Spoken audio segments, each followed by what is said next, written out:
Hi everyone, good morning. It's 6 o'clock in the morning and I wake up around I think 4 a.m. and I did a lot of stuff. But now I'm going to clean our refrigerator. Please help me clean my refrigerator. Stay with me.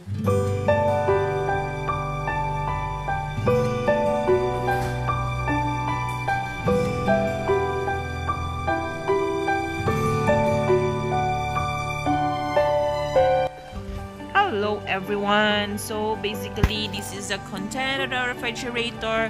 Two doors. This is a two-door refrigerator from Samsung. I forgot what model is it. But it's a two-door. Syempre, yan, two-door. Tapos, in front of the, meron pa siya maraming maliliit na storage areas.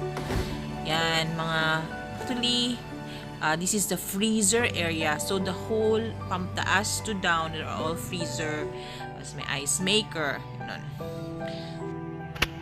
Okay, so pinatay ko muna yung, syempre, yung power source at tatanggalin natin ang laman ng refrigerator from top to bottom. Samahan nyo ako. Medyo malayo ang camera. Sorry na lang po. Pasensyahan nyo na. By the way, I'm Vivian and I love to do cleaning. So palagi, pag umuwi ako sa Pilipinas, yung ginagawa ko lang sa bahay, halos lahat ng oras ko sa bakasyon, declutter, cleaning, mag-rearrange ng mga kama, cutlery room, and all rooms sa bahay. Kasi maraming rooms ito. So yung room ng mga kapatid ko, ng nanay ko, ng tatay ko, dalawa kong kapatid, mga storage area, lagi ko na lang sila din-disarrange. Actually, declutter and arrange na lagyan.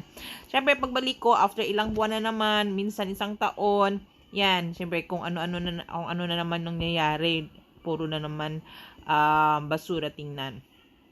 So, itong kitchen na to, kapapagawa lang namin mga few months ago. By the way, sa parang isang construction company sa Iloilo namin. T-Square yata yun. Medyo may kamahalan po dahil ang gamit na ginamit sa kitchen na to ay galing pa sa Manila. So, they have to ship going to our province kasi malayo kami. Yun, you have to ship pa mga isang araw yung yung biyahe sa barko. Pero syempre matagal na yang in-order na yan na refrigerator. Refrigerator yung mga cabinets na yan. Mga ilang buwan yata bago dumating dahil sa hindi din available yung materials na gusto ko. Okay, so ngayon, nag-desegregate ako ng mga chocolates. Nasa plastic siya. Ang dami naming plastic. Nasa ina pa. Nakasegregate kasi siya kasi galing yan sa maleta ng dumating kong tita. Ayan, marami. Either pa, naka-segregate ko anong klase. Well, yung ginawa ko, nilagay ko lang sila sa isang container o dalawa pala na container. Pinagsasama ko silang lahat. Kasi, bahala na sila dyan kumuha kung anong gusto nila. And kasi para mas maayos tingnan sa mukha. So, we have like so many kinds of chocolates, candies, dried fruits as well.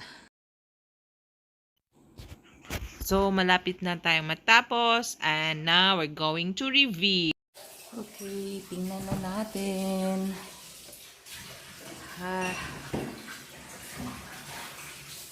Let's do the tour. Puno pa rin. These are mga tinapay-tinapay, soft drinks, candies, all sweets. Another kakanin, dried fruits. I have space here and these are bread.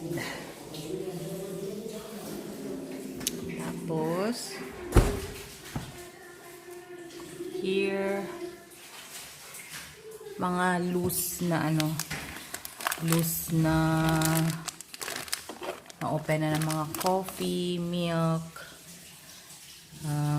another candies. Actually, oh my god, this is a refrigerator of a diabetic. May mga palaman na natira. And we should put it here so that they can see and they will use it.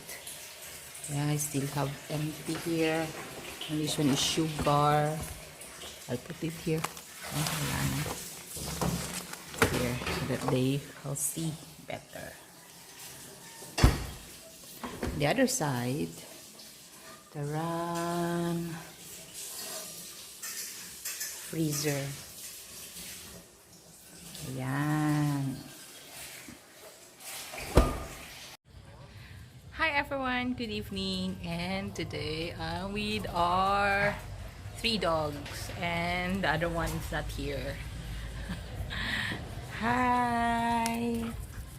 Say hi to the video, James.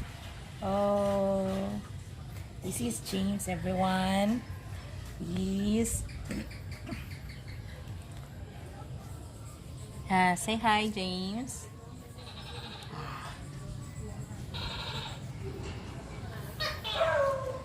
Quite tall.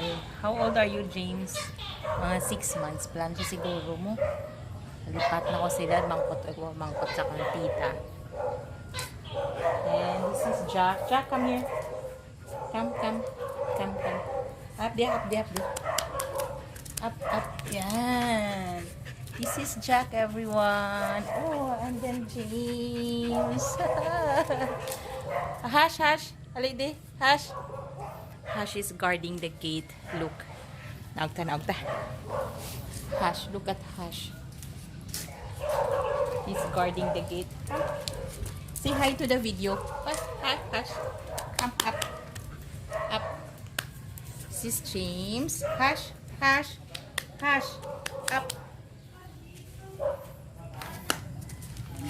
Yeah, this is Hutch. This is Hutch. Wow. They're guarding our gates. And they are our guard at night time. Because we don't have guards. Actually there are 4 of them. But the one on duty at night is Hutch. Right?